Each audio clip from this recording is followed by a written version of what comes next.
एक नीले कलर की जो टॉवल हमेशा डालकर घूमते थे, कहीं नजर नहीं आ रही है। बड़ा अच्छा सवाल किया है आपने। तो सबसे पिछड़ी विधानसभा है मध्य प्रदेश के अंदर, तो वो है पिछड़। आपका जो क्षेत्र है ये जिला में घोषित हो सकता है? जिले की लड़ाई में लड़ रहा हूँ, और जिले की लड़ाई हम 23 तारीख को एक बहुत बड़ी सभा कर रहे हैं सीकरी के अंदर। उसमें जिले का भी जिक्र होगा। उमा जी की राजनीति महल से ही चली है, और महल में वो पली बड़ी है, और महल ही उनको कथावाचक थी, और महल ही उनको लाया है राजनीति में। और पहल महल नहीं की थी, और पाला पोसा भी महल नहीं है, तो स्वाभाविक है। अब उमा भारती के कट्टर हैं तो सिंधिया जी के भी कट्टर नमस्कार मानेंगे। साथियों, आज हमारे साथ एक ऐसी शख्सियत मौजूद हैं जो अपने विवादित बयानों को लेकर चर्चाओं में बने रहते हैं। फिर वो चाहे बागेश्वर धाम को लेकर विवादित बयान हो, चाहे सौरभ शर्मा को लेकर जो हाल ही में सर ने प्रेस कॉन्फ्रेंस की थी उसमें सर के विवादित बयान थे।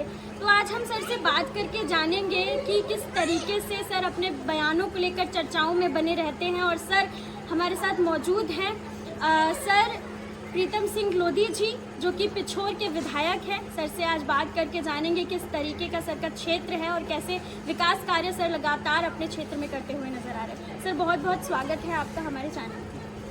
धन्यवाद। सर बताइए कि किस तरीके से आप जब विधायक बने और उसके बाद विधायक बनने के बाद लोगों की जो उम्मीदें आपसे थी, उन उम्मीदों पे आप कैसे खरे उतर पाए हैं, क्या लगता है? देखिए, हम दिन प्रतिदिन जिस विधानसभा ने मुझे चुना है, हम दिन प्रतिदिन प्रगति पर हैं। और भारतीय जनता पार्टी वो पार्टी है जो कहती है वो करती है। उन्होंने नारा भी दिया है, सबका साथ, सबका विकास, सबका विश्वास। उसी के तहत हम चलते हैं। अभी आपने ध्यान दिया होगा, मोदी जी आए थे अभी 2 दिन के प्रवास पर भोपाल में, उन्होंने हमको मंदिर भी दिए हैं कि जिससे हमारी योजनाओं का लाभ मिल रहा है। उस परिवार के यहाँ कभी चाय पी बैठ उससे कभी पूछा कि हमारी योजना का आपको लाभ मिला, कैसा लगा? तो पिछोर विधानसभा का मेरा एक सपना है कि इसको हम नंबर 1 कैसे बना है मध्य प्रदेश के अंदर। तो सबसे पिछड़ी विधानसभा है मध्य प्रदेश के अंदर, तो वो है पिछोर।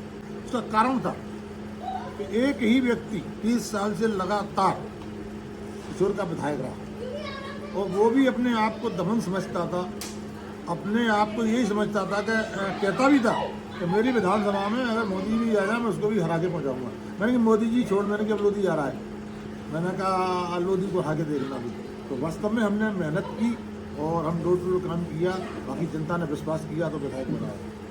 सर मैं यही पूछना चाहती हूँ कि किस तरह के विकास कार्य आप लगातार अपने क्षेत्र में कर रहे हैं, और विकास कार्य जो हैं उनसे क्या लगता है कि आगे आने वाले समय में आपका जो क्षेत्र है ये जिला में घोषित हो सकता है?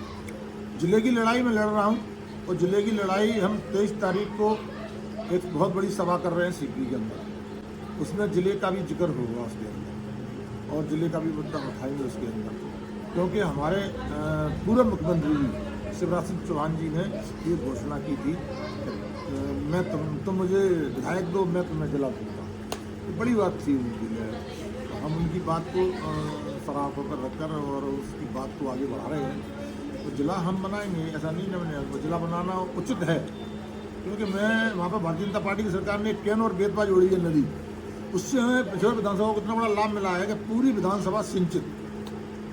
बिजली के मामले में भी विधानसभा हमारी अव्वल रही है इस मामले में। और भी जितनी भी योजनाएं हैं तो सबसे ज़्यादा अभी आई हैं तो वो पिछोर में आई हैं। मैं अगला प्रयास कर रहा हूँ, एक कमी है केवल वहाँ पर रोजगार की, तो रोजगार और हो। तो अभी जो निवेश हुआ है मध्य प्रदेश में आया है, जो भोपाल में जिसकी 2 दिन बैठकें चली थी, तो उसमें हमने अपनी बात रखी है कि पिछोर विधानसभा को कोई ऐसी उद्योग से या किसी चीज़ से हमने शिवराज सिंह जी से भी रखी है, क्योंकि वो कृषि मंत्री हैं, और कृषि मंत्री में सबसे ज़्यादा उत्पादन होता है तो पिछोर में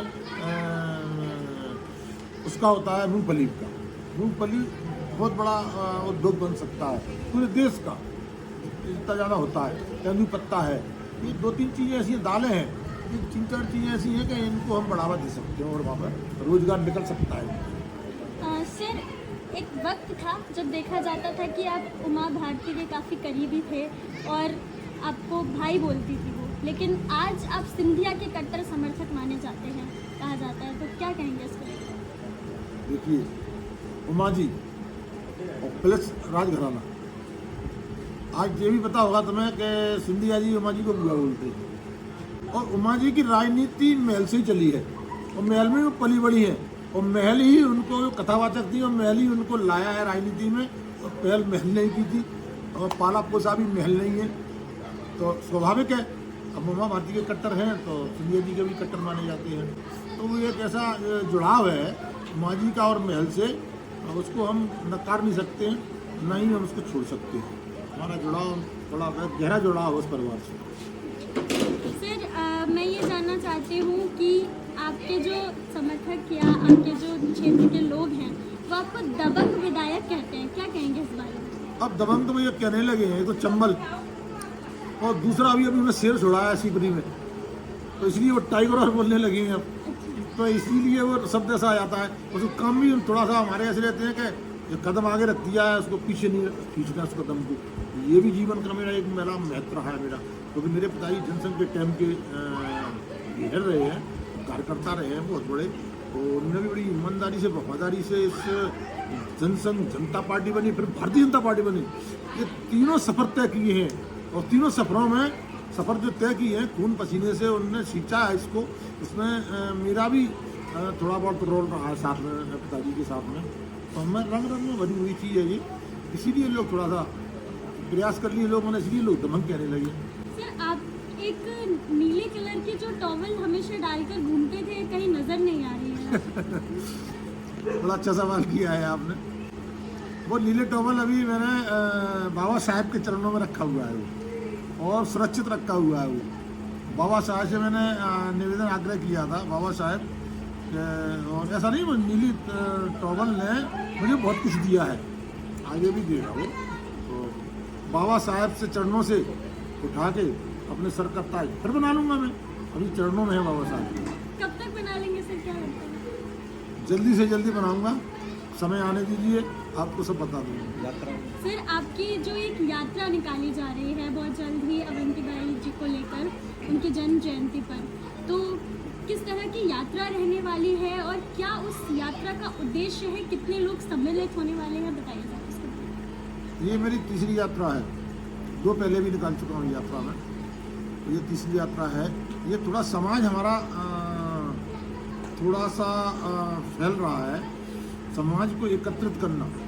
हाँ, मैंने यही रखा है कि अवंतीबाई जागरूक यात्रा, तो उससे क्या है कि समाज में ज़रा जागरूकता आएगी। जो जगह जगह फैले फूटे हैं मैं उनको एक मंच पर लाना चाहता हूँ। तो ये तो आपको पता ही है कि लोधी समाज भारतीय जनता पार्टी का है और 95% लोधी समाज भारतीय जनता पार्टी में जन्म लेता है और भारतीय जनता पार्टी में ही अंतिम सांसें लेता है वो। तो मध्य प्रदेश में विधायकों बनाने में, सांसद बनाने में और मध्य प्रदेश की सरकार बनाने में लोधी समाज की अहम भूमिका रहती है। और चाहे वो मध्य प्रदेश में हो चाहे वो उत्तर प्रदेश हो, 85 सीटें उत्तर प्रदेश में भी लोधी बाहुल ने, तो उत्तर प्रदेश में भी भारतीय जनता पार्टी की सरकार बनाने में लोधी समाज का अहम भूमिका रहती है। आपको पता होगा उत्तर प्रदेश में कल्याण सिंह जी भी मुख्यमंत्री रह चुके हैं, उन्होंने राम मंदिर के लिए, मस्जिद के लिए कितना बड़ा काम किया था। और मध्य प्रदेश में उमा भारती जी भी मुख्यमंत्री रह चुकी हैं, तिरंगे के लिए उनने अपना इस्तीफा दे दिया था। तो लोधी समाज एक ऐसा समाज है, स्वाभिमानी समाज, वो देश के लिए, पार्टी के लिए, हित के लिए वो कुछ भी कर सकता है। तो हम तो इतिहास उठाकर देखें, अवंतीबाई देश के लिए अपनी जान दे दी, लेकिन देश को सुरक्षित रखने का काम किया। ऐसे ही उन्हीं के रंगों का हम ब्लड है। तो लोधी समाज से बस मैं यही इकट्ठा करके यही जागरूक करना चाहता हूँ। एक रहिए, एक रहोगे तो नेक रहोगे, नेक रहोगे तो सेफ रहोगे। ये हमारा मोदी जी का मंत्र है, हम उसी मंत्र पर चल रहे हैं और काम कर रहे हैं। धन्यवाद सर। तो ये थे हमारे साथ पिछोर से विधायक प्रीतम सिंह लोधी जी, जिन्होंने अपने क्षेत्र के बारे में और क्षेत्र में किस तरह से काम किया है उसके बारे में बताया। बने रहिए जीवन न्यूज़ के साथ, सभी लाइव।